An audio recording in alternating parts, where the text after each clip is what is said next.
My name is Chris Kosizi Strong. In 2017, I took my first trip to the Congo with my nonprofit Kicking It for a Cause. It opened my eyes to the people and cultures of Africa, and I fell in love. Bridging my love of sports, I'm now on a mission to show the world what makes African athletes so unique.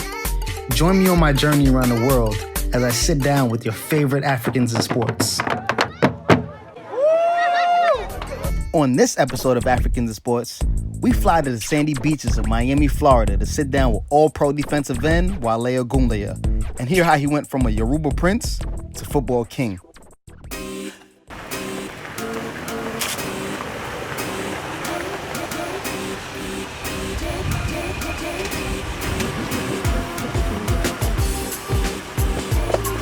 Yo! What's up, baby? It's your man, Kosizi. We out here in Miami, Africans in Sports, with my man Wale Ogunleye. Let's see what's up, what's going on with my guy. Come on. Wale, what's going on, baby? Let's go, bro. Welcome to my home. Oh, man. Yo, it's my first time in Miami. Super hype. Your house is crazy. Yeah, you came to see the right guy. You with the right guy right now. Can you show me around? Yeah, let's go inside. It's hot outside. It's mad hot out here.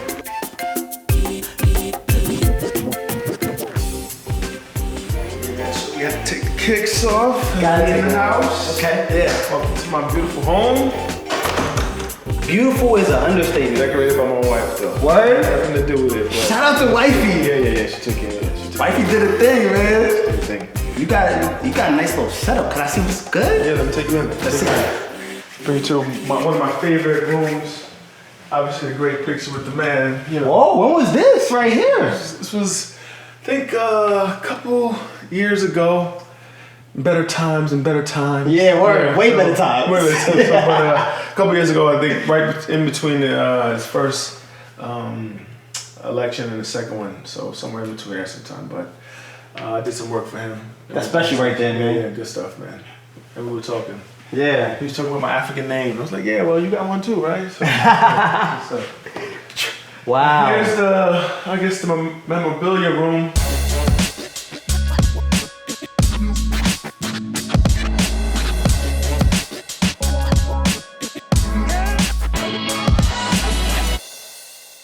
That's what's up. Take me down memory lane, like.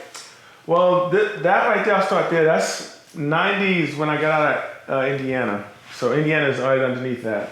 That was my rookie year. I won in 93 because I had 93 in college. But a veteran had it, so I had to go with 90. Mm-hmm. So you couldn't pay somebody? Yeah, he was big dog. So he was big dogging me. So he was a Pro Bowl player. He was like, it was actually his last year. So the next year. Who was it? Trace Armstrong. Defensive end. He was a great player at the time. So I couldn't finagle it. And plus, I was a young buck coming in. I was not, bossing anybody around. So I had to wear 90 for the first year. He left. I took it and then, ran with it, which was good. I think 90 is a good number. 93 is my good luck number. So okay. I stayed with that. I like it. So that's Indiana. Again, it's like a throwback orange Dolphin jersey when I played with the Dolphins. Alternate. Got traded all the way to Chicago. You're in the cold now. Yeah, I'm in the cold. Mm-hmm. The Chicago Bears is actually my Super Bowl jersey. We played in the Super Bowl in 2006. Mm-hmm. We lost Peyton Manning's actually. We don't even talk about that anymore. Yeah, we don't even have to get into that. We'll come back this way. A bunch of game balls, as you can see. Again, something I just keep here to keep me in shape. I got a Stairmaster. Mm-hmm. My favorite player of all time is Michael Jordan. So I gotta put him up there. Even though I'm a New York kid, watching him kill the Knicks, and it hurts every time you watch it. But he was a great player, and I looked up to the way he competed, and just the way he just made his team better. Man, I looked up to his leadership. A bunch of other players. This is my Pro Bowl jersey. Before, I guess Tom Brady took over the GOAT status, I always thought Joe Montana was the guy. So Joe Montana's a good guy. Got a Devin Hester jersey. One of my teammates, Ricky Williams, another teammate with the Dolphins. So bunch of stuff. I got a Emmitt Smith jersey. A helmet. Mm-hmm. Michael Strahan helmet. You got a lot of New York in there. Of course. Takeo Spikes with the Buffalo Bills. Ray Lewis. Wow, you got some goats on here. So yeah, I had represent. So what does that Pro Bowl jersey mean to you, man? It means a lot, man. It means really basically, where I came from.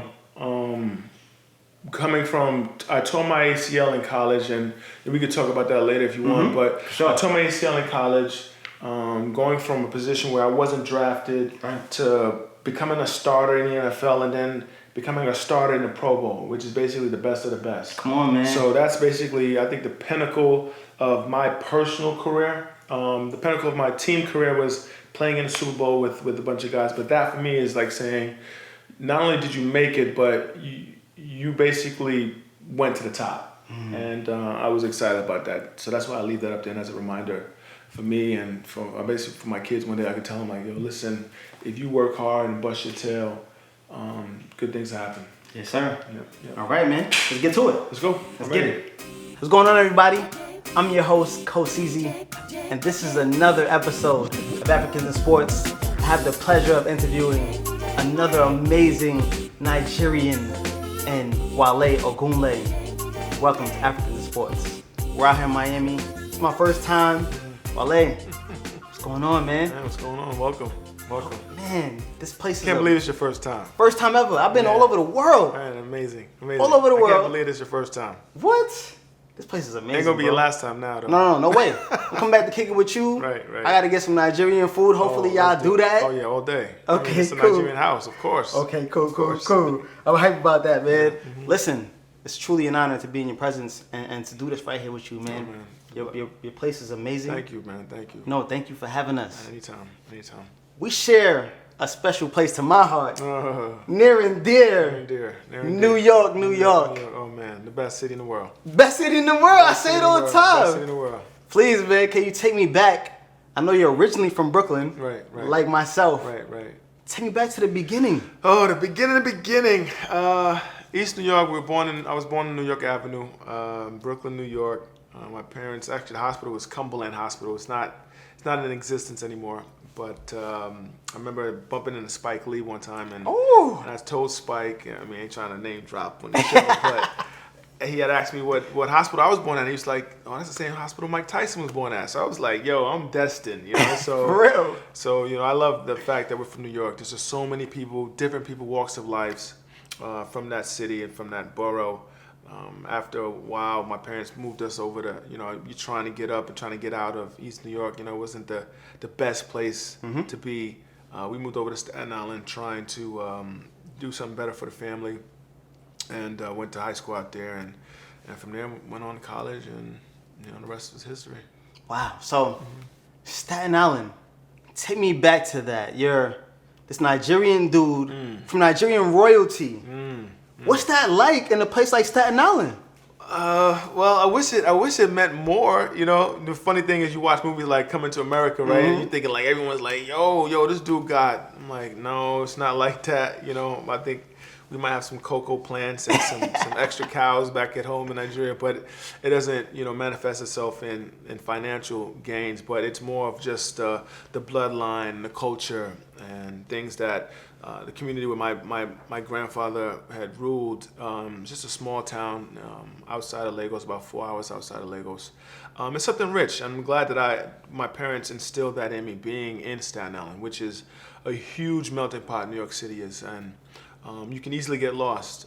But they've done a good job of making sure that all of their kids had the knowledge of how rich the culture was, not just being from royal blood, but just being from Africa, being Nigerian, and not getting lost in reaching for that American dream. Because a lot of times that can happen. You can come here and you're out there reaching for the American dream, trying to get a better education, get more money, and you really forget who you are. We weren't allowed to do that. Our parents kept us wanting to reach the American dream, but we still couldn't forget who we are. If you look at my name, there's no way I could forget that, so. When you talk about your name, I know it has a specific meaning. Right. What is that meaning? My first name, Wale, is basically, you can have different definitions, but the one I like to do, it means either joy has come home or the crown has come home. So everything that you see in all African culture, names mean something. And my last name means it's basically Iron God. So everything that has to do with Africa, Nigeria, there's just not, oh, randomly, I just like that name. It's got to have some type of meaning behind it. And I'm glad to have that culture. Same thing when I do with my kids. We looked and we go a bunch of names and figure out what we like for it, and not just names that we like, but names that are going to mean something that they can try to live up to later on. Yeah, that's important. Yeah, big So time. how do you take that name, the God Is Coming Home, and apply it to your life? Well, the first one, it's easy. It's like one, with the first name is just, like I said, with joy. Like you want to just try to make sure that you're bringing some type of happiness to people around you.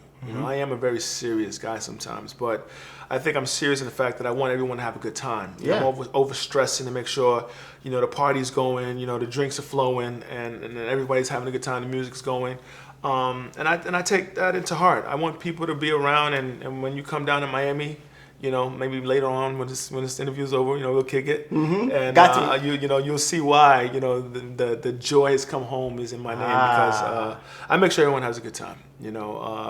I don't necessarily have to have a good time, but I want to make sure you have a good time, and I'll make sure that what happens. And Iron God is just, I've always taken that with my last name just being that I just gotta be tough. I gotta be strong. I gotta be able to not have too much emotion, but make sure that no matter what happens, I'm strong enough and to withstand any test that's going to come my way. And I've just always kind of had that mentality. And growing up in New York, it will test you. It will test your fortitude and how strong you're going to be, and if you're going to be a follower or do your own thing. Because New York is one of those cities that it'll find you. If you're weak and you're weak-minded, you won't last in that city. So I think my name fit, and all things came together with the name, my African parents being in New York City. It was a great mix. Now, how do you pronounce your full name? My full name, if you're my mother, you probably say Ade Wale. You say it like that, but it's just Ade Wale. Last name is Ogunleye. Again, it was one of those names in grade school, the teacher, first day of school, you're looking at the teacher and she's just like struggling. She's like, hey, it's gonna be Michael Thomas. He's like here. Ashley Williams. She's like here. And then it gets to my name. I can tell every time the teacher's like looking at the list like, okay, well, forgive me if I messed this up. I just raised my hand. I'm like, it's Wale, man. It's Wale. Yeah, so it's Wale. It's always been like that from first grade. Right? So it was great to become semi-famous, because then now I could force people to like, yo, this is how you gotta say it. You gotta say it the right way. But early on, it was people that were like, Wale that. Now it's like, nah, we gotta say it the right way. Word, don't mess my name up, man. We're gonna man. go on national TV. Nah, we gotta do this right. So, do you ever get confused with the rapper Wale? Man, funny story about that, man. I was in DC, and it was in the height of my career also. And I think Wale was just coming up, and I was in DC, but I played for the Bears and the Dolphins, but I was in DC, and that's Chocolate City, and the DJ kept saying, yo, Wale's in the building. I'm thinking like, yes, I'm in the building.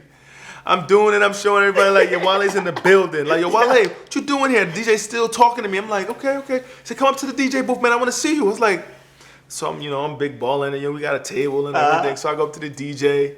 DJ's like, what you doing, son? Like, you're not Wale? No. And he was there. And I was like, oh, you meant this dude. So we chopped it up, and I think from what I understand with him, a lot of the motivating factors of him wanting to be successful was the fact that when he would Google himself, my name would come up. And he'd be like, you know what? Every time I try to like see what's going on with me, you come up. And that was kind of a cool experience. And I think that now, so funny thing is I got late to Twitter. So I wanted to get Wale as my Twitter handle. Couldn't do it. He had it. Yeah. I was like texting him like, yo, let me get that. Yeah. I've been doing this longer than you, man. No, it was done. He was like, nah, it's a wrap. So, that's just the beautiful thing about it. No, I don't get, every now and then some people do, like, when I was, dating girls and their friends would be like, oh, you dating Wale, the rapper? Like, nah, not the rapper, not the rapper. So no, I am not Wale the rapper, people. Right. I mean, no. I rap, not good though. Not good. But this is Wale that gets sacks, man. Don't get it twisted. Don't get it twisted. For real. I got the blue check too. Yeah, right, I got the blue right. check too. Yeah. So take me back to Staten Island, man. How was it growing up with Nigerian parents? Your father's from Nigerian royalty, if I understand correctly. Yeah. How was it like growing up in New York and Staten Island specifically? Well, it's weird, man, because Staten Island's full of, got a lot of Jewish people, a lot of Italians, and it's a large African community too. So it's weird, but somehow New York just finds a way to mingle and everyone meshes together and then they go about their business. I think once I got to high school, Townsville, I kind of saw how differently, some parts of the city live. Townsville High School is more of a more white community. Where I lived in Park Hill was projects. I know you guys heard of Wu-Tang. That's probably where Wu-Tang's from. So there was that type of difference where you would have, and it's Staten Island's like the home of the mafia in New York City, right? So it's just this crazy mix of people. But it was cool, being Nigerian, being in Staten Island. It was crazy. My dad and my mom listening to Fela Kuti, and we over here listening to Wu-Tang, and that's just the beautiful thing about America. As you come in here and you can have your culture mixing with other cultures, and it just becomes yours. So it was a great experience living in New York. When you talk about Fela Kuti, what type of impact did that have on your life? Did you get into those guys too, or? Yeah, it was later. I didn't really understand. It's hard to understand the revolution while it's going on, and while people are trying to tell you. And I hate the fact that it feels like wisdom is wasted on young people. Like we don't listen to it because we think we know better. And then once we get to a place where we're older, like, oh, now I get it. I don't know why that's the case. That's just the way humans are. We're built that way, where we just actually have to go through it before we understand what the older people were telling us. Right. I think a lot of times now that the disconnect is, I feel like the younger guys don't have patience at all, and then you're seeing a lot of the hate coming out because even with Nipsey Hussle getting shot the other day, it feels like these younger guys just don't have any respect for their elders. Yeah. Even as much as I was a hard head, I knew to respect my elders. So I don't know why we're moving so far away from that. And I think as Nigerian parents, I think for me, instilling that type of respect for your elders went far for me. And it kind of kept me out of trouble in the streets because now I knew who the OGs was. I knew who the guys I needed to just pay them my respects to and keep it moving, keep it pushing. And in turn, they respected me because they knew I was trying to do something with my life and go on to be, into college, not even be professional, just go to college and get out of the hood. They respected that. And I think, so you got to take those little elements of being with African parents who are still kind of in that community sense, taking it into the streets, using those type of lessons to make sure that you make it home every day. And that's basically what I did. Wow. So, man, that's so crazy that just growing up in New York, you're Nigerian and you're respecting your elders, when meanwhile everybody else isn't. That's just crazy. That kind of blows me away, Right. because it's such a thing. And then we have Nipsey Hussle passing away, who's been speaking so much to our community and empowering who we are. Right. How does the Nigerian roots kind of speak to you and doing the same, speaking to our people and bigging up our people? Oh yeah, it's big. I think to our detriment. I wouldn't say to our detriment too. When I was a kid, it felt like it was to my detriment that my parents just felt like every week there was a new stranger in our house landing at JFK. So me and my brothers and sisters have to all, bunk up in one bed because we'd have guests coming in from Africa and they will stop in New York City on their way to Minnesota or to another place so they can, start their own pursuit of the American dream. And for us, we felt like, man, all this money and time that you're wasting with these random people should be spent on us. We sitting here, we're struggling. We live in check to check, but you still letting bunch of people come in here we don't know. Oh, their auntie and uncle? Okay, this is really your auntie and uncle? They're like, no, they're not really blood relatives, but the way we treat them is they're your auntie and uncle. And so there were so many people I never knew growing up if they were really my auntie by blood or by just because they were older than me. And that type of respect and upbringing helped out a lot as I got older. Yeah. Now it said, you know what? Now I got what my parents said. It takes a village to help everybody out. Not just to raise a child. It takes a village to keep everybody eating on the same level. And I respect my parents for that. I know it took a lot of their pockets to do that, but now I see that you can't make it somewhere and not bring other people up. You can't get somewhere and forget where you came from. And that's what I learned from them. Like, as much as we struggled, the people behind them were struggling more. And they were like, you know what, we owe it to ourselves and to our God and to our community to help the ones behind us. So they never say no, even to this day. Yeah. I mean, I'm sorry to say that because now I'm sure if someone's watching this in Nigeria, they're like, yo, call. Yeah, for real. Because my parents won't say no. They just won't do it. It's just not built that way. And it's kind of, seeped into their kids the same way. And but look how I'm living. Like, it's been a blessing, right? So I can't say that the way they raised us was wrong because it worked out. And now I'm in a position where I can do the same thing for a whole bunch of people. Right. So it was a great upbringing. It was. Introduce me to your parents. Who are they? Where exactly do they come from? What do they represent? Bro, wow.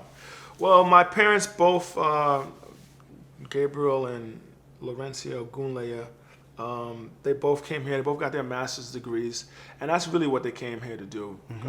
They were coming here to get their degrees, go back to Nigeria and, make the country better. Things didn't work out. My mom got pregnant while she was here studying with my older sister. But they still kept pushing 2 and 3 jobs to make ends meet. The problem is when you come from Africa and you come to America right away, people think, and not just Africa, but most immigrants come to America thinking like money grows on trees. And the harsh reality is it doesn't. You gotta work. And my parents realized that when they got here, they had to still go to school. They had to raise kids. They had 2 or 3 jobs each. My dad was driving cab in Brooklyn, back in the 70s and 80s when it was, it was tough, when the crack epidemic was popping. And you're not even sure if your dad's gonna make it home because, he might get robbed or shot. And that type of, I guess, hard work didn't go unnoticed. We saw that the dedication, they were trying to get us out the hood, and eventually by the time we got to, I think my sophomore year in high school, they were able to buy us a house and move everybody out of the projects into the house. And that took a long time. So they've been here since 74, 75. It took them at least 20-something years just to have enough money to buy a house. So in New York City. In New York City, right. So, it was never easy. And that's why I respect them. They come from a small town in Imure, Nigeria. And I go back, try to go back once a year. And every time I go back, it just touches at my heart because I can't believe how 2 people who don't know anyone left love, and a community of people. I'm talking, when I say a community, it's a place where if you're hungry, you just walk into somebody's house and just eat. Yeah. No questions asked. They're gonna be offered that type of love. They left to come to a cold city where they don't know anybody and try to make life better for themselves. So it kind of, I get emotional every time I think about it because it's like, I couldn't imagine that, 17, 18, just packing up everything and going to a whole different continent. And they did that. And it paid off, but the sacrifices they had to make, was amazing. And so I respect that. They left a lot of love and friends and maybe more of a secure situation for an unknown. Right. And they gambled and it worked out. Man, so from what I understand, your dad grew up typically privileged from where he's from. Do you ever look back and say, man, I wish I kind of grew up the way my dad did? We grew up in the projects. Right. Yeah, you know what? I don't, because I do see a little bit of a difference when we go. It's almost like, for me, I'm a New York City kid, right? So it feels like my dad would grow up like in a farm town of Iowa. I don't think I would want to grow up in Iowa like that. Even though he was, it was nice, and he was living in the palace with his father. I like that city life. That rural life is a little too slow for me. So even when I go to Nigeria now and I go into the village, it's like, oh my, what do I do? Like, just sit around and just drink tea all day, so it's easy living. It's stress free, but I'm just glad about my experience. I'm glad that he had his experience, and he can share that with me, and that's his experience. And my experience is much different, and I appreciate that process also. So I don't look at it and say, I wish I had that. I do wish that they would have early on probably engulfed the culture more into us. I think they were trying to get us to integrate into the American system so that we won't be ostracized, especially with my last name. It's hard. They're like, we want to make sure you're not just speaking Yoruba all the time. Make sure you're speaking English and you're speaking it well. They were trying to give us a leg up. But if I had to do it all over again, I'd say, you know what? Forget what people think, man. Just throw everything at us. When people come over, we don't need to order pizza. We can have jollof rice and pounded yam and fried plantain, stuff like that. It. So, but we, as we got on, I saw the reason why they do that. But other than that, man, they're great people and strong people. Man, I had suya for the first time in London, boy. Listen, I can taste it right now. Oh man, I gotta take it to the spot. Then there's a nice spot. Please, that do it. Yeah. Okay, no, we gotta do that. Please, we gotta do that. I had it in London. I was blown away. Oh yeah. I need that. Oh yeah, good stuff. Good stuff. Next time we go to London, I might have to go with you. Please, I love that city. Are we going soon, bro? Yeah, great city. Come on by, for real. Great city. Now I know New York well. I know it's tough growing up there. It's a lot of violence, especially during that time. Like a lot of the drugs were in the communities. Right. Tell me about growing up in that environment. Well, growing up in that environment is tough, man. I think the problem is the peer pressure effect is severe in New York City, because it's one of the cities at the time where we were kind of the innovators of a lot of stuff, music, fashion, just the way the whole black culture was created. New York was the originators of all of that. It's the center of the universe. Yeah, no doubt about it. So it was a place where if you weren't cool, people looked at you some kind of way. Yeah, he was corny. Right. Yeah, he was a cornball. So I think the thing that saved me, one, was my parents were hard on me. They were strict. They were like, after school, you come straight home, you do your homework. We were latchkey kids. We had to let ourselves in and wait for them to come home. And that was big because I think a lot of times, we had a lot of friends and cousins that got caught up in the game. I would walk into apartments and people be cooking crack right there. So, and I'm thinking now, I look back like, there's been so many times that if the police would have just busted in the place, I wasn't even doing nothing, but they would have just busted in the place at the right time. They would have got you. Right, we wouldn't be here.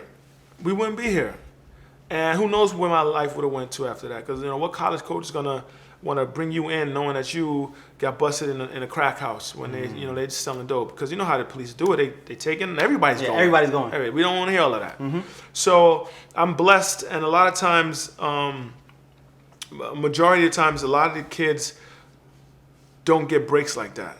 A lot of times the cops are coming in and they don't care if you're innocent or not. It's like, you shouldn't be here. And I give my parents a lot of credit. They minimize my exposure to being in situations where I would be in trouble. And then two, eventually, once the hood found out that I had a little bit of talent, they kind of had my back. You know what I mean? So I didn't have to fight much. Guys were fighting for me. And it's weird to explain it to people outside. Like, the hood has its own type of rules and regulations. But when they see one guy trying to do well, they got your back. You don't gotta do that. So you go do your thing. We're gonna handle We got you. That's basically what it was. So with that, tell me what football meant to you as a young kid growing up in this crazy environment. Football was kind of like the outlet, instead of joining the gangs, which it kind of helped me kind of get away from that and joining the guys that were out selling drugs. It gave me a place where I could hang out with my friends. because no one just wants to be locked up in their house all the time. So either you're gonna be locked, either you're gonna be doing something positive, or you're gonna do something negative. And I'm glad that football allowed me to spend more time with my friends. That's all I really wanted to do. My parents had me locked up. They was like, listen, you're gonna do your homework, or you're gonna come home, and that's it. I was That's like, the Nigerian way. Yeah, like, what, I gotta find something to do. So I said, I'm not good at football, but at least I get to go out and hang with the homies. So that's what I did, and lo and behold, I actually was good at it, right? I could run into people. I started off at receiver because I like Jerry Rice, right? So I was like, okay, I'm gonna try to couldn't catch, so that ain't happening. So I went to safety, and I just kept growing and growing and growing. I love to hit people and stuff like that, and played linebacker and defensive line, and then the rest is history. So football, was just a way of getting out of the grasp of my parents, and getting away from the streets and having stuff to do. Because after practice, you come home, you're tired. You ain't trying to lay out on the street and hang out with the homies. You want to just go, chill out, get ready for school the next morning. So it worked for me, and so it was a good outlet. One, to get away from my parents who were just on school all the time. You better be a doctor, or you better be a lawyer. Lawyer. That was basically all it was. That's all it was. So they used to make us watch the Cosby Show I think it was Thursday night. You're gonna be one of those two, doctor or lawyer. I don't care what it is. And that was my mentality. Even now, my sister's a doctor. I mean, it's just the way we were raised. And so the funny thing about that was I was actually thinking I was going to go to law school. So when I even got to college, I studied English because I said I need to learn how to read and write. Because I'm going to have to write. I heard lawyers write a lot, and they have to read a lot of cases and stuff like that. So that's what I started doing. So again, that mentality of you got to be successful. You got to be a lawyer, a doctor, or an engineer, something big to make your parents proud. And because both my parents had their master's degrees, so they were not going to settle for anything less than that. Yeah. They came all the way from Africa, and got their master's degrees. A bachelor degree, a simple degree, wasn't going to do. So I was going to have to outdo them.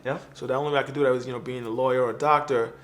Thank God I got football. Word. So I was like, listen, I might not outdo you educationally, but in the bank account, I got you. I might be able to do something there. So that's basically where it panned out. Okay. Yeah. Oh man, does your dad ever regret raising you guys in America? Whew, man, that's a great question. That is a great question. If you ask them now, probably not. But I think there is some regret a little bit. I think because they see the stuff that I talked about earlier, just some of the way the respect that elders get, and he's not gonna get that here. He can get that from us, but he's not gonna get that from the broad-based community. Right. He'll walk the street right now, and a young guy. He'll maybe walk into a store and might be a young guy behind the counter. There's no respect. It's more just like, hey, what are you here for, sir? In Africa, Nigeria, it's like, oh, good afternoon, sir. How can I help you? Or let me help you. Let me go carry your bags. Bring you to like that type of respect. He probably wishes that he could raise us in that environment. But all of his kids are successful. But I do think that both my parents regret maybe not us spending more time in Africa and having that type of relationship. But they always say they're going to go back. They always say they're going to go back for good, but it's not happening. It's not happening. One, they got grandkids now, and they living good. They go back every now and then, maybe for a couple months, and they come back. As much as I love Nigeria and Africa, America's not a bad place. Right. I mean, it's a great place to be. Everybody still wants to come here. It's just that if Africa would start turning the dial a little bit and start getting better, oh man, it's really a problem. Yeah, right? It's really gonna be a problem for people. So that's all people are waiting for for people in Africa to get things going. And I think it comes down to people like me, and I know you guys met OC before, and guys like that to go back into Africa and make a change. It's gonna be hard, but I think it's very capable for us to do. Yeah, but you're doing a great job of setting an amazing example.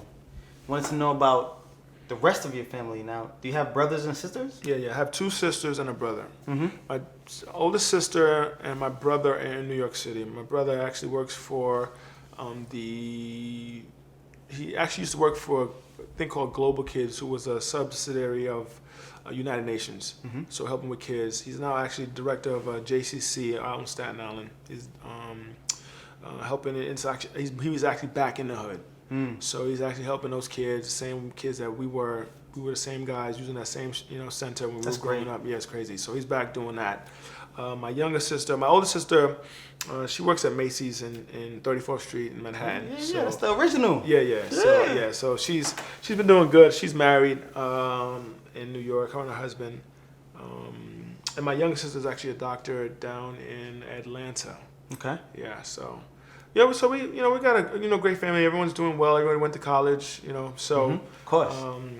We have to, right? That's just the way we are. And education, I think, even if you want to do sports, education has to be the way you get in. I mean, a lot of times there were guys that I played with that were faster than me, bigger than me, played even football better than me. The coach was like, "Oh, let me see your grades." Grades couldn't get you into college. Yeah. So those guys never got a chance. So there's a lot of guys like that I grew up with. So, education for anything, I think, is the foundation. Right. So was football your first love? And was there any pushback with you playing this American sport? Basketball was my first love. But the jumper couldn't stick. Couldn't get your step If on. I could get the jumper, we would now be playing football. Trust me. Athleticism was there. Yeah, the jumper wouldn't stick. So, and my mom wasn't gonna have us. And back to you saying with the sports, my mom was gonna have us playing two sports and school. So it's like basically you got to pick one, and I was better at football. Yeah. So I'm not gonna lie about that. It hurts me saying that being from New York, I was better at football. Yeah. I wish I could say I was better at You was a basketball. hooper, yeah. Yeah, like I wanted to say it, man. I'm like, you from New York, like you can hoop. I'm like, oh, nah, I can't. But football was a great. It was easier for me to learn and to play better, faster. But my parents really just didn't want. It affected my school. Right. And even to the point where they had a conversation with my high school coach, and they said, "Listen, we're about to pull him out of football." Coach is like, "Why would you do that?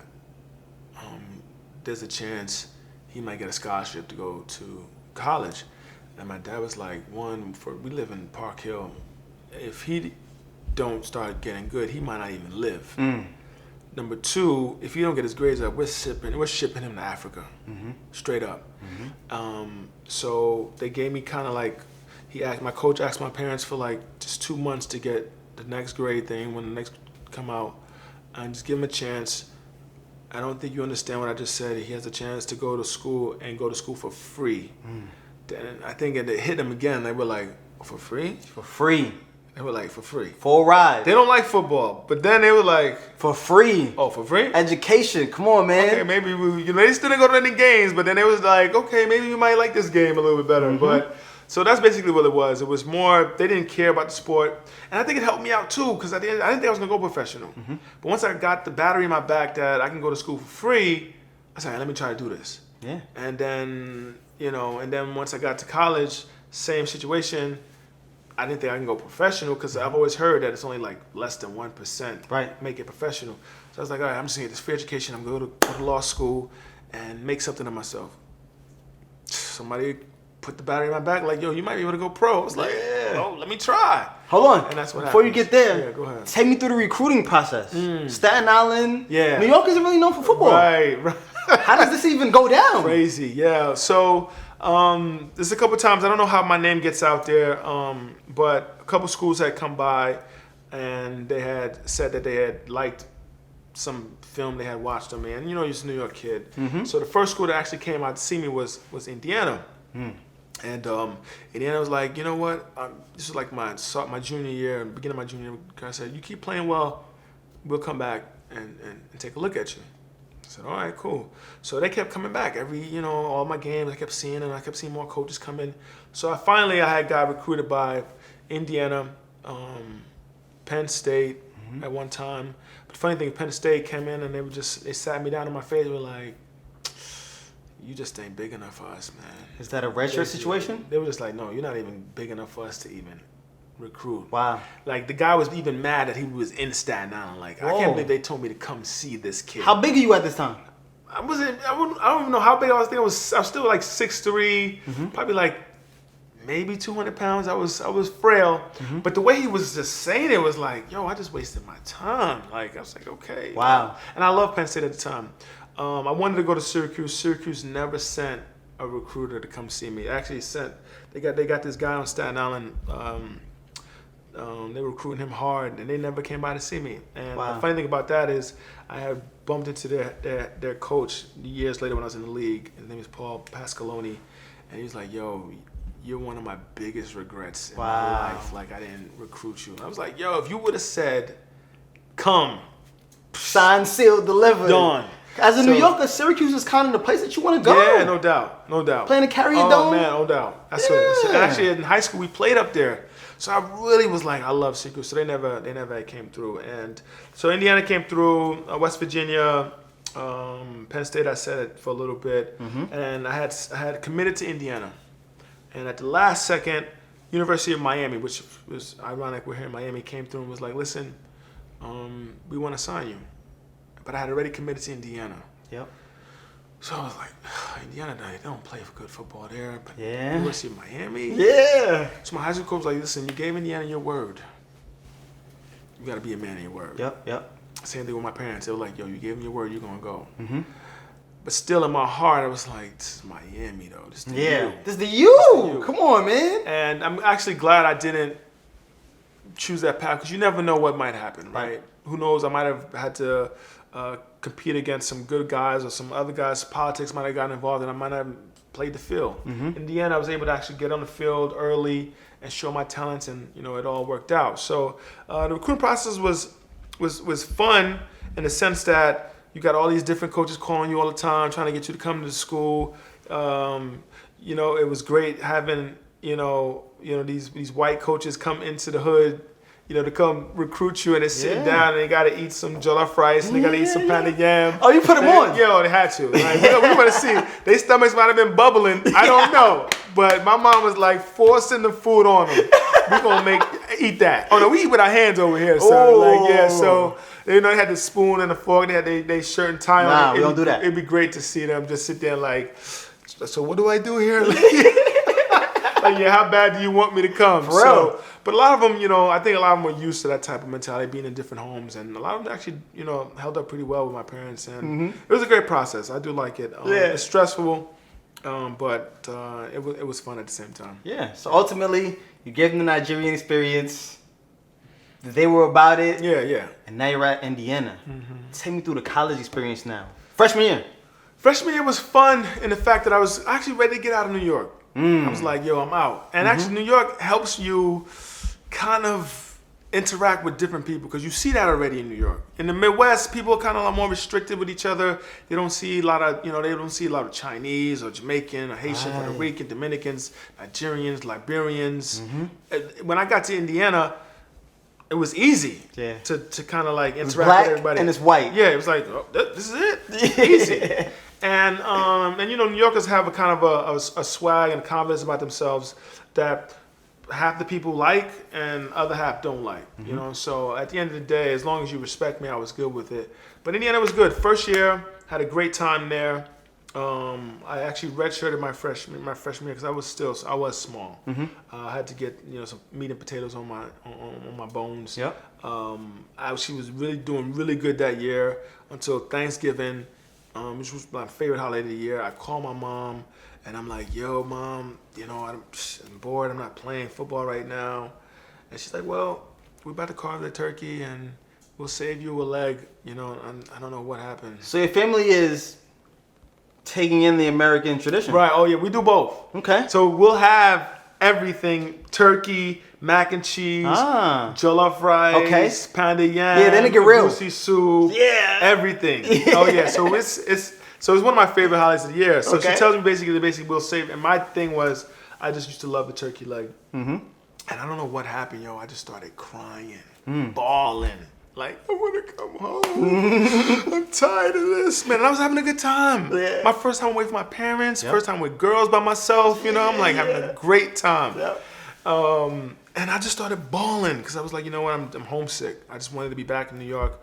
And my mom put the battery back in my back, like, listen, just give it some more time. Trust me. If you don't like it after this first year, you can come home. But just try your best, finish this out. And I'm glad I listened to her because it all worked out.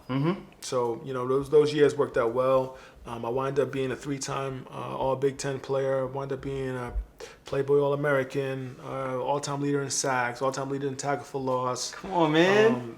And I was just in Indiana the other day, and I was telling these guys, like, yo, I want one of y'all to get this record. My tackle for loss record is like 64, and they're just like, 60. Like, how we gonna get that? You ain't getting that. I'm like, yo, you better start early. Nah, man. Start early. I tell it's them a start Nigerian early. thing, bro. That's what it is. If you ain't Nigerian, you probably ain't got it. Yeah, I don't know. I was looking at some freshmen. I was talking to freshmen. They were like, how many is 64? He was looking at me like, yo, how? I said, yo, start early. I bet you can do it. But we'll see, man. You know, records are meant to be broken, man. But, it was a great time, man. And I'm happy I got inducted into the Hall of Fame there. Everything. Wow. So it's a great experience. I'm glad I chose Indiana over anything else. It all worked out well. Wow. Amazing journey. And now you're this big time player, 3-time All Big Ten. Now you're getting pro recognition. Now they're showing you love. Right. What's happening in your life now? What's happening when they start showing you love? So now I'm starting to get, I'm getting the big man on campus syndrome. Yeah. Right? I'm walking around. I got the baddest chicks I want. I go to any sorority. Life is good. What? Too good. Too good. Agents coming through with, this is when Lincoln Navigator first came out. They was dropping the Navies like, yo, you sign with me, you get this Navy. So I'm looking at the chicks like, you see that Navy? That's me. You better mess with me. Right? So preseason All-American, Mel Kiper has me as like possibly the first pick of the draft next year. And the season's off to a great start. My senior year, like I said, I Playboy All-American. I flew out to Arizona and do this whole spread and all this stuff. And I come back in town ready for camp. And my year, as good of the years I've been having, my senior year, my first 6 games were out of this world. I was killing it. So everything that I came back for, I could have left early my junior year. I said, I'm gonna wait one more year. I'm feeling myself. I'm the man. I ain't worried about being injured. I'm having the best career that I can have for my senior year. And in that 6th game, I blow my ACL out. Oh, man. Tear every single ligament you can tear in your knee. Come on, man. So I go from being this arrogant, cocky guy that almost forgot how hard work took me there, and I was almost looking down on everybody like, yo, look at me. And forgetting the humble that my parents put in me, like, yo, like, this is not for you to sit on top of the hill and look down on people. Like, you're supposed to help people out. You're supposed to act like you've been there before. And I think it was a great experience for me because I needed to be humbled in that moment. I didn't know it at the time. I thought I was cursed. I was like, how could this happen to me? I've never been hurt in my life before. And to tear your ACL, PCL, LCL, and not only that, after surgery, I got a staph infection. Come on. So I can't even rehab for 6 months. When it rains, it pours. Oh, it's coming down. Wow. And the doctor's like, listen, I don't know how it happened. It's just some dirty utensil we might have used.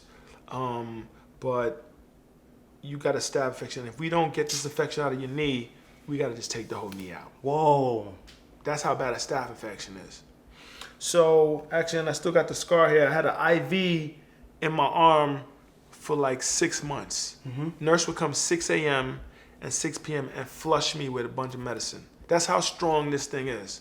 Wow. And so for 6 months, I'm rehabbing.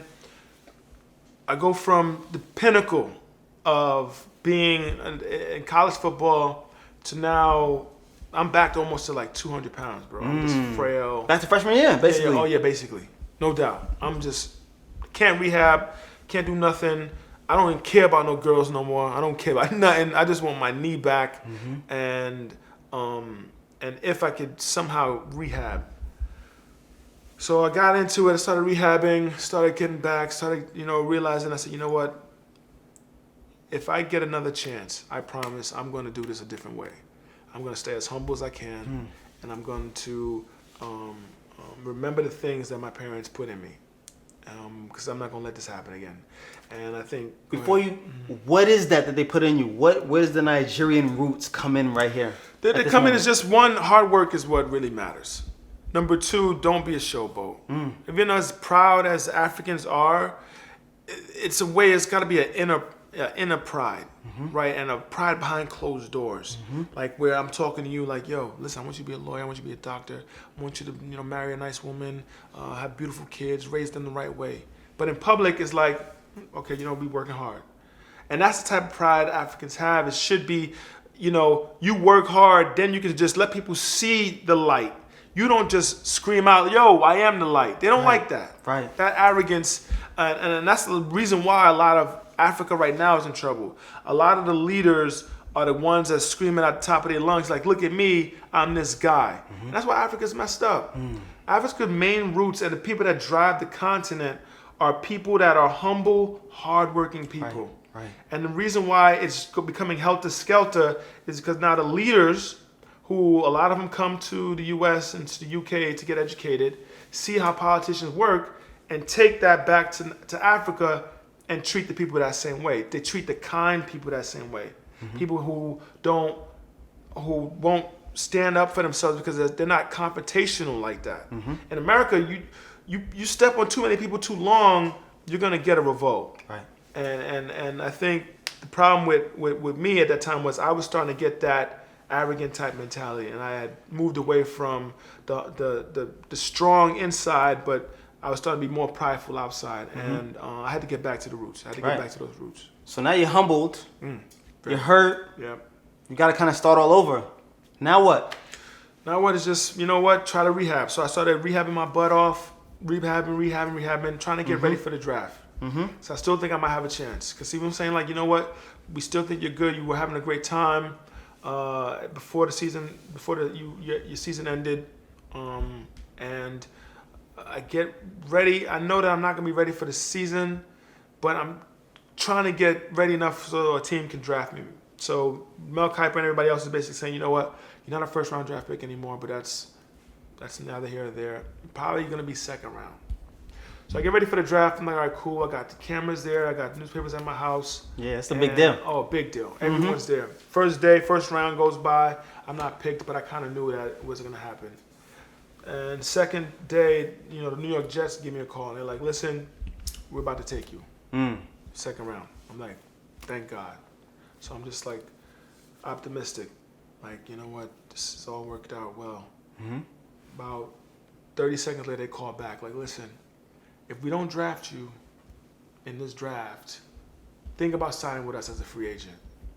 I'm like, wait, there's like 6 more rounds left. What are you talking about if you don't draft? You just told me you're about to get me. And now you're saying that if you don't draft me, so something happened in that moment. So fast forward into the next couple of days. Actually, the next couple of days I don't get drafted, and I'm trying to wonder, what happened. Something happened. The San Francisco 49er doctor basically said he looked at my knee and he felt that they gave me basically an F for my knee. Like, his knee's done. Yeah. Don't draft him. They wrote you off. They wrote you off. Done. So the Jets must have called the doctors, and the doctors were like, yo, don't do it. So that's where the whole call came back, like, yo, if we don't sign. So I wind up hurt, telling, papers and the people to leave. My parents were hurt. Everybody was hurt because we thought this was going to be a great day for us. It didn't work out that way. But I still didn't lose faith. I said, all right, cool. I'm going to make them pay. I know my worth. I'm going to keep busting my butt. So at that moment, it actually works to my advantage because now I'm a free agent. I can sign with who I want to sign with. So I wind up looking at a bunch of rosters, seeing guys who were older, like when we talked about Trace Armstrong earlier. Yeah. I knew that he was getting older in his career and possibly... You might be able to slide in there. Right. And I saw a bunch of other teams that had a lot of younger guys. That were offering me. I was doing all this stuff. And the Miami Dolphins head coach Dave Wannstedt, I went to school with both his daughters too. So I'm like, all right, cool. I know this guy, and he knows me.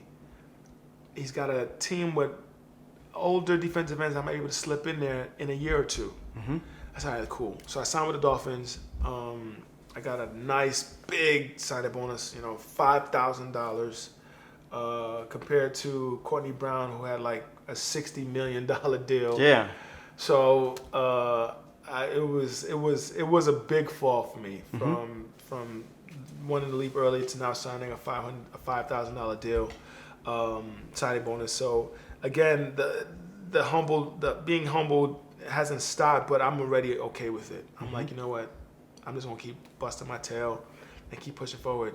And so after that, I kind of redshirt in the NFL. NFL, I kind of redshirt, and I'm glad they had the faith in me, because they kind of brought me in for like 3 weeks during that redshirt. Like, let me see you practice. So I practiced hard. I was killing the starters. I was like killing them. They're like, all right, cool, you're done for the year. Because they saw something like, you know what, I think we got something. We like him. Yeah. So next year I'm on the bench, but I'm still kind of doing my thing. Preseason I'm killing, but I'm, they're ready. They got the older big dogs going. So the way politics play, they got to play.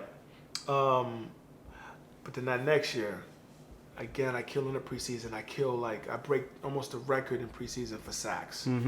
And a lot of guys that you're going against are not going to be in the NFL in the preseason. A lot of them just, future truck drivers, man. Guys just, trying their last hope to play. But I did well against them. And I had I think 8 sacks in the preseason. And eventually coach is like, and then I brought in a veteran to start. The coach is like, you know what? They didn't want to do it. I don't know why. They just didn't want to admit that they had made a mistake and not getting me earlier. They're just like, you know what?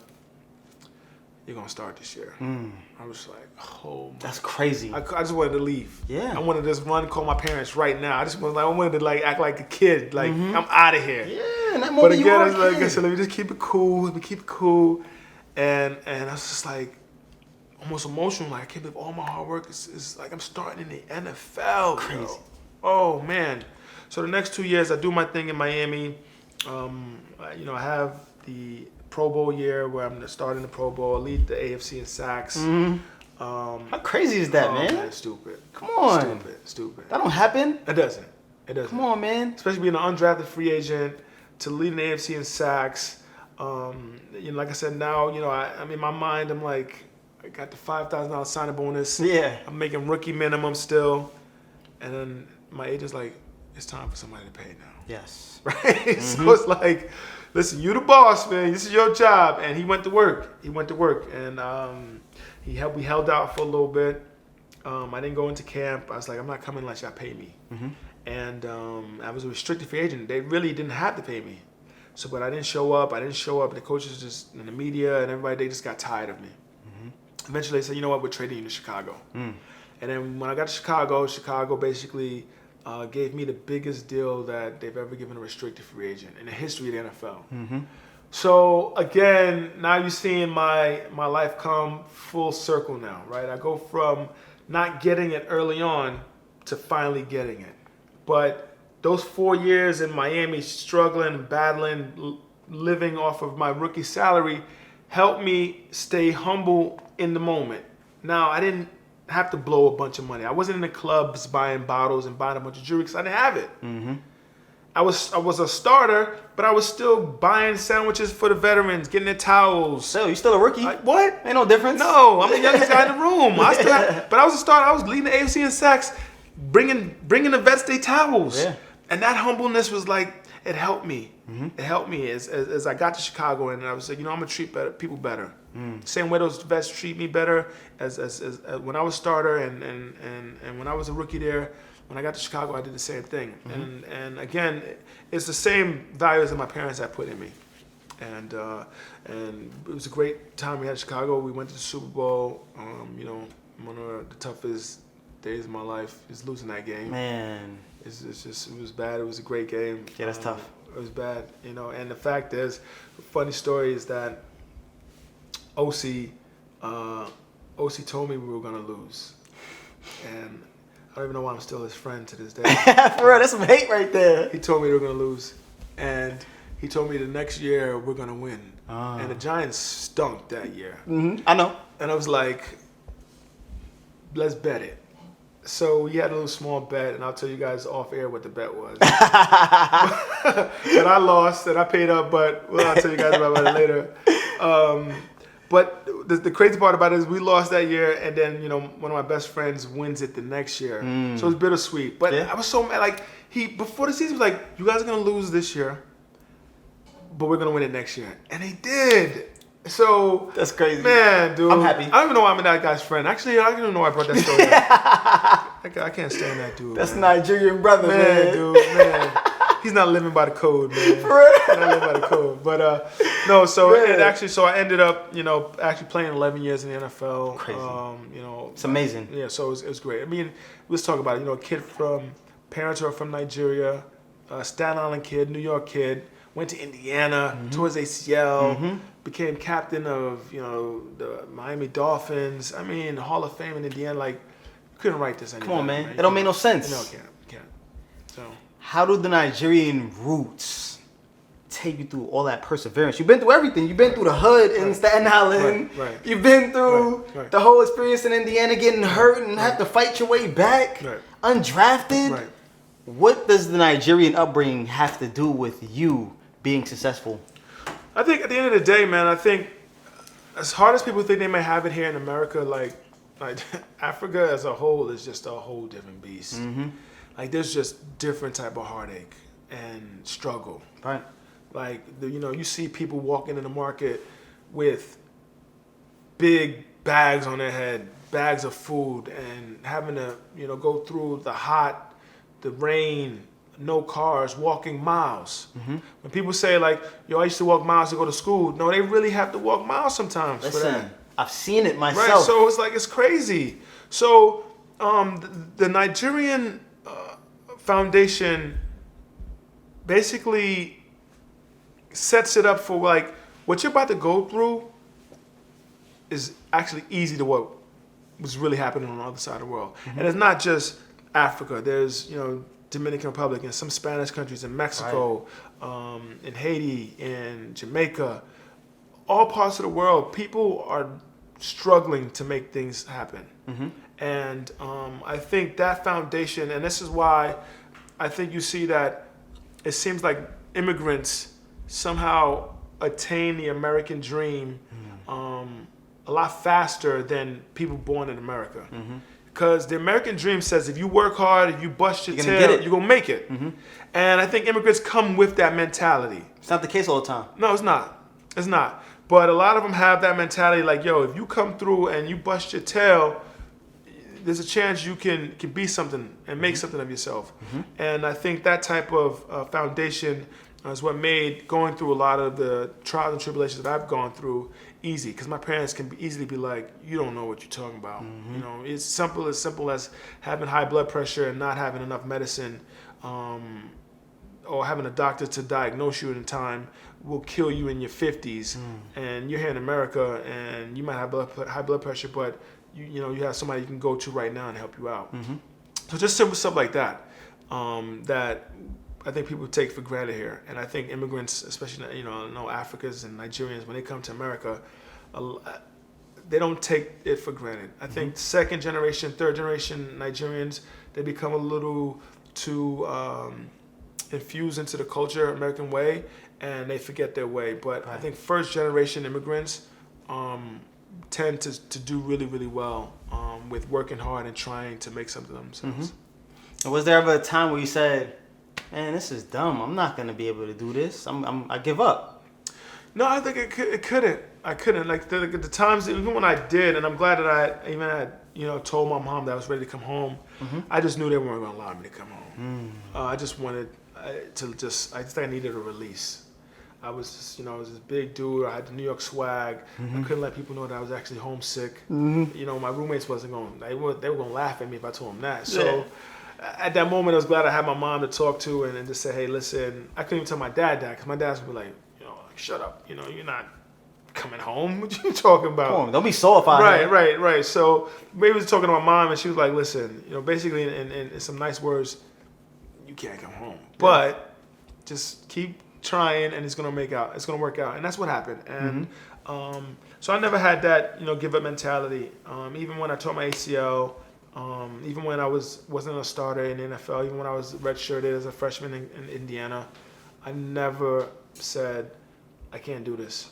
It's just not in me. It's not in me. Yeah. What was traditional growing up in your house? Like, what was specifically unique in growing up in this household? Because there's so many American football players, and they have the typical American upbringing, but yours is so different. I don't know if you got a pushback in playing sports instead of being a doctor or a lawyer, but like, what was unique to your upbringing? I think like I said, I think that the uniqueness is the amount of respect that we show anyone older than us. If let's say, even if they're not related to us, if someone told me to do something, I would have to do it, no matter what it would be. It'd be like if someone said, "Go to the store and go buy me a loaf of bread." Even if I didn't know you, I would have to literally go do it. That's how it is in New York. That's just it. it. Like a big OG Right. tell you go do something, go do it. So I think that's the biggest difference would be when I'm talking to, even in college, it's like, no, I gotta talk to my parents about this. They looking like it. Talk to your parents. Like, what you talking about? Yeah, I'm talking to you. Right. Like, nah, I gotta talk to my parents. If they don't say it's okay for me to do, I wouldn't do. And even to this day, I think I got a little bit in me. Like, I'm scared sometimes to like tell my parents I'm going out, right? Like, I'm going out to the club or something. Like, I wait till they go to bed and I'll sneak out this big house. Like, I'm sneaking out my own house because I don't want my parents to talk to me when they wake up in the morning. It's still like, in you. Yeah, it's crazy. I'm like, I'm a grown man married with 2 kids and I'm sneaking out my own house because my parents are here. So it's just that type of, I guess, respect that we have. Okay. Yeah, that's unique. How about food? Are you guys still doing a Nigerian thing here Absolutely. on a daily basis? How does it go? Well, I wish. My wife's Egyptian. Okay. So she's trying her heart out. Bless her heart. Bless her heart. She's trying her best. But when my sister comes, that's when it comes down. Like she tears it down. She does the jollof rice, the goosey soup, all that stuff. But my wife's food's great too. Yeah. I'm not saying, but. We need a little more Nigerian, babe. Like, come on, like just a little bit. Just a little more Nigerian food over here. Still love you though, wifey. Yeah. And my mom comes too. My mom is trying to help her out more too. But there's a Nigerian restaurant that I like around here that I go to all the time. What is it? I don't know the name, but it's off of 119th Street. Okay. It's in the hood. But I might have to slide up over there. yeah, no, they'll take care of you. What do you get over there? I love jollof rice. That's my number one. You gotta get dodo, which is fried plantain. Of course. I'm Jamaican, so I need that. Oh yeah, no doubt, no doubt. Oh, I love me some Jamaican food, but we ain't talking about Jamaica right now. So we ain't talking about Jamaica right now. But you're in the spot though for Jamaican food. Panda yam, amala. I love some goosey soup. I like okra soup. And that's it. I mean, that stuff sticks to your bones. And you can gain some weight. I need it, yo. I'm coming to your crib, like. Yeah, come through. Yeah, you gonna work out. You gonna have some big arms. All that jollof. I'm telling you, we eat a lot of carbs, man. Yeah, we gonna get you right. I need all that. Yeah, my mom's gonna look at you like, you didn't eat. Listen, okay. Mom. Yeah. I need 3-4 a day. Oh yeah, we gonna got you. Hold me down. You're gonna have that big African chief belly, man. Yeah, I need that. The Chiefs be having the biggest guts in Africa, man, because they just sit down and eat all I'm pretty day, flat, man. I need a little something. Nah, man, nah. You ain't doing it. No one's talking to you in Africa because if you ain't got no money, you ain't got no money for food. You look like you ain't got no money for food, bro. I'm looking too poor right now. Nah. We gotta get you some belly. I need that. We got you a big belly. You good. All the ladies love you. I'm telling you right now. When's the last time you went home? Last year. I went 2 times last year, actually, for the first time. So I try to go once a year. Yeah. So there was a dedication I did for my grandparents. I got them a nice little gravestone and stuff like that. So oh wow. It was good, yeah. So every year you're back. I try to. Yeah, I try to. It's not the easiest place to travel to. Yeah. Now we have 2 kids. I took my kids to Nigeria. It was a fun experience, but it's hard dealing with 2 kids. I can see that. So, and my second time I went by myself because I know how to operate and move. And you gotta just kind of like put yourself in like a space when you walk into Africa. Like honestly, like before you get off the plane, you gotta go. All right, let's do this. Listen. Let's do this. I went to Congo for the first time. Oh, wow. Delivering 30,000 pairs of shoes because they're walking on contaminated soil. They don't have shoes out there, so they're dying because they literally don't have shoes. It's my favorite thing in the whole entire world. Wow. So finding out about that, like, hit home. So I'm like, I gotta do something about that. But like you said, like, as soon as I stepped off the airplane, I'm like, Right. It's Same way. Right. You have to. like, man, this feel like home. Yeah, you have to. Yeah. I love this right here. This just feel right. The love is good, man. The love is good. Real talk, man. And that love can actually almost, it's smothering you sometimes. It's Right. like, That's true. whoa. That's definitely hold on, true. Like, hold on. I had 200,000. Yeah, like, hold on. Yeah. I know y'all love me, but give me a second to gather myself. So yeah, every time, I don't care what it is, you kind of got to just take a deep breath. It's like, all right, let's do this, man. And it's a great process. I took my friend with me last time, and it was just fun watching him for the first time because he was just like, What's big this? eyes, like, oh my God, what's going on? We over there, and somebody's ordering bush meat, and he's like, what's bush meat? And the guy's like, meat they got in the bush, bro. Yeah, right? Like, Come on, man. Don't be stupid. What's the name? He's like, meat they got in the bush, bro. Yeah. Like, don't ask no questions, man. Just order the chicken, That's whatever you it. want to do. You're gonna Like, love get it. the beef, whatever. Like, you don't want to, so Yeah. it was a great experience. I love going back, man. And I want to find a way where I can go back all the time. Maybe open up some businesses there. Me do some too. stuff there. Yeah, that would be great. Yeah, man. Listen, I'm a big fan of music and culture. Like, when I go over there, like, I always want to dive into the culture and be one with them. Who's your favorite artist out there? Oh, wow. I just had this conversation with my brother-in-law. I asked him if it's DeVito or Burna Boy, who he likes more. Because I'm tending to like Burna Boy more. Because he reminds me of Fela Kuti and that same type of vibe. Now, DeVito is, big. People are hearing him on the radio here. I heard him on 99 Jams the other day. And I'm like, wow, that's amazing. Like, Afro beats is It's big right now. huge. Everywhere. It's actually, I'm a big fan of dancehall. Me too. Big fan. I'm kind of seeing like, that's almost like the same lane they're in. Like everyone just having, good time and Same dancing. vibe. Yeah, same vibe. So we're all connected at the end of the day. But if I had to choose, I'd say Burna Boy. Just because I'm a big fan of Fela Kuti. Like, that's actually my favorite of all time. But for now, for the younger generation, I think if you would listen to Burna Boy, you would probably like his music. Okay, I gotta check him out. Yeah. Did you ever incorporate that into like your daily routine? Like, was that a part of your playlist when you were playing? Nope. Okay. It was all Wu-Tang. Wu-Tang. That's it. You kept it Staten Island. All Wu-Tang. Heard you. That's it. That's Okay. it. I'm 100% Wu-Tang. Okay, they get you going. Yeah, all day. So, and even now, I'm still cool with some of the guys. I think Method and Redman's coming in town not too. What? Weeks, so I'll be there. My wife knows when they come in town, like, Yeah. I'm going. So she can't stand Wu-Tang. She's more of she's from Tampa. Okay. She likes Trina and Yeah, she more Trick Daddy and all of Trick that. Daddy, Miami, she Florida might- stuff. Yeah. You too New York for her right now. Like, no doubt. She's just like, yo, turn that off. I'm like, no, we not. Nah. That's not happening. But so she knows once they in town, like, I'm going. She gives me my space. So go ahead, peace. Yeah. Yeah. So Man, retired life now. Take me through it. What's it like? retired life. I got married. It was hard to leave the game. Of course. Like Mitch and Paying for Will they still love That's me? my favorite movie, man. Will they still love me? But they still love me? Is Yeah. the game still gonna love you? Does the Yeah. game still love you? Oh, the game loves me. Okay. But I'm married, so I can't. The game loves me, but I'm married, and Yeah. I had to leave the game alone. But Yep. it was a good time. We got married about 5 years ago. We got 2 kids. My wife's name is Amira. My daughter's name is Adura. My son's name is Asa. One's 3 and 2, so we have a 3-year-old and a 2-year-old. So imagine that. Like, I'll tell you right now, if you don't have any kids, Not yet. and you love sleep, don't do it. There's a wrap for that. Oh man, I don't think I'm ever gonna sleep good ever again. Like 5 o'clock this morning, my daughter walks in Yeah. and she's just like, "What's up?" It's time to turn up. Get What's up? Out of my room. So you all know about retired life? Yeah. That's retired life. But doing that, and I wouldn't trade my kids and my wife for the world. I'm doing some investing. I do some radio shows every now and then. I'm working, doing some consulting for some financial firm in New York City. And just trying to invest and try to be smart with my money. I went back to college and got my MBA So I tried to at least match my parents on their master's degrees. Yeah, right. So I went and got my MBA at George Nice. Washington That's big. University in DC. So that was good. And I just wanted to learn how to manage my money. You know, I played in NFL for 11 years. I made a decent amount of money.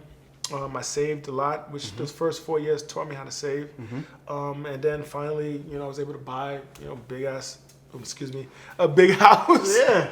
A big house like this and take care of my family. And I went to George Washington, so I learned how to know what these financial advisors are telling us. A lot of times they, you know, speak so fast and they speak with these words that we don't know, you know, liabilities, expenses, and portfolios and what you buy. I'm like, well, I don't know. So I went to go learn the jargon, and that was good for me. So that's what I'm doing in my retired life. And I'm still trying to find that next step. I still do my charity work. I have a charity called Go Power where we give out turkeys to the hood in Chicago and New York City. I go back to Staten Island and do that. Do toy drives. I help my wife out with her business. She's a doctor. She's a dentist. And they do a lot of charity work too. So there's so much stuff that I'm doing, but I haven't found that passion that I like football was for me. And it's okay. Yeah. Because it's just, you know, dibbling, dabbling, a bunch of stuff. And until something like really, really hits me, I'll just keep doing this. Right. I think you're an amazing example for all Nigerians and New Yorkers coming up. Appreciate it. And I see your shirt says, I can, you will, and we must. Right. If you had anything that you could say to any young Nigerian people coming up in the athletic world, because we know everyone wants to be, or all parents want them to be doctor, lawyer. Right. What's your advice to them? My advice would be just to keep pushing. You know, you climb that mountain one step at a time. I know how you were raised. I know how your parents are on top of you. But if you keep showing them that you're going to be successful in the things that you do and the things that you've put your hard work in, if you at least show them the proof, they'll back off. And this is what happened with my parents. You know, as I kept showing them the proof of my hard work, of coming home late and staying out late practicing, then they saw that it was manifesting itself into scholarships and recognition and being in the New York Times. Like, you know, that's like one of the biggest papers in the world. My dad reads the paper all the time. And to see Ogunleye in the New York Times was mind-blowing for him. You know, you're a New York kid. New York Times is the biggest. It doesn't get any better. Everyone gets it in Nigeria. They read it. And he's just like, you know what? All that hard work that you did paid off. So I just tell these kids, just keep pushing along. Keep doing it the way you think is the right way, but you got to work hard. And the foundations that your parents have instilled in you, it'll work. And trust that. And now it's just time for you to put that to action. That's powerful. Yeah, man. So you've been inducted to the Indiana Hall of Fame. What's that like? I wish it would bring more. I was just in Indiana and I got off the plane and there was nothing really, right? So I got to Indiana University and all these young kids are looking around like, who's this old guy? You know? So it's really just good to have for your kids and a recognition for, like, you know what, all that you did for university. You could have left early and went to the NFL. You didn't. You kind of wanted to help the program out. And I'm happy that somebody nominated me and then they agreed that I deserve to be in the Hall of Fame. I'm in the Hall of Fame with guys like, you know, Isaiah Thomas, Bob Knight, you know, even Antoine Wandelove, people that went to that school that, you know, pretty big, pretty famous. Yeah, huge. Yeah, so I'm just glad that, you know, when it's all said and done, you know, they can't take that one away from me. That's big time, man. That's Congratulations huge. on that. Thank you, man. Thank you. Before we get out of here, I need to know your favorite African food. My favorite African food? My favorite African food, I'm a big fan of rice. So Jollof rice? Jollof rice. Yeah, jollof rice. Like, I can eat that for days. Like I can eat a whole bucket of it and just keep going. You throw me a couple fried plantains with it, and I'm good. You're good. I'm good. That's it. So panayam is good too. Sometimes it's just a little heavy for me. But jollof rice, a good, not too spicy, not too mild, but just about right. My sister knows how to make it just right. I'll eat the whole pot. Okay. The whole I need pot. to come through for your sister's cooking. But I'm Jamaican. I need spicy. What can I get? Ooh. Well, you can get jollof rice. My sister loves spicy. Uh-huh. So you can get anything. Most things in African culture, a lot of them are spicy. It just depends if you want it spicy. So you just tell the cook, I like spice. Oh, trust me, you're good. They're gonna do it for me. You're gonna feel it 2 times. Okay. Going in and going out. Going in and going out. You're gonna feel it 2 times. Trust me. Man. It ain't gonna be just one burn, brother. It ain't gonna be just one burn. Man. Yeah. And what's your favorite African tradition? I think African weddings are amazing, man. I do. I think that they're even the spraying of the money with you. If you ever see that, I heard about that. It's sometimes it can get crazy, but I just think that it's a great time for people. It almost feels like you're at a strip club. You know what I mean? Like, you know, people like putting money on you and spraying and you're dancing and people are sweating and dollars are sticking to your head. I heard about that. Your dollar, you know, money sticking to your head. And it's just like, this is basically our culture. I love it. Yeah. So I love it, man. I need to go to Nigeria. You need to marry a Nigerian girl. That's what you need to do. Oh man, my shorty's Haitian, but Oh, really? yeah, but nah, man, I got love. Haitian food is amazing. Fire. Black rice. And when I got to Miami, the funny thing about Haiti is when I got to Miami, I called my homeboys and was like, I didn't know Haiti had probably the finest women. They do. My girl's in pretty the fine. world, yo. So shout out to your girl. Yeah. And her family and her whole country. Haiti has some beautiful people, man. Real talk. Beautiful people. All walks of life. Like so. And I look at Haiti and I'm almost thinking like, you know, that's like the continent to me because I can see light brown, dark, green eyes. Food is amazing. The music is great. The pastries are great. Oh, like I'm telling you, I love Haiti. Yeah, man. I haven't been there yet. Me either. All right. So I need to go. Maybe we need to go together. Yeah, man. Let's make it Yeah, we happen. need to go together. First, we're gonna get this Nigerian food here, Yeah. Let's do that. and then we're gonna get out there. Yeah. Sounds like a plan. Yeah, man. Sounds like a plan. Listen, for Africans in sports, I'm Coach CZ. You're kicking it with your man, Wale Ogunleye. This has been an amazing experience for me. I hope you guys keep it locked. This is truly special, Wale. Yes, sir. Thank you, my man. Thank you for having me. Anytime. Yes, Anytime. sir. Anytime This ain't you Miami, the come end in. right here. Oh, I know not. I know it's not. Let's get it, We're man. in Miami. We out of here. Thank you so much for checking out this episode of Africans in Sports. Don't forget to check out our other videos. And like and subscribe because we're hitting you with all of the dope interviews with your favorite African athletes right here on Africans in Sports.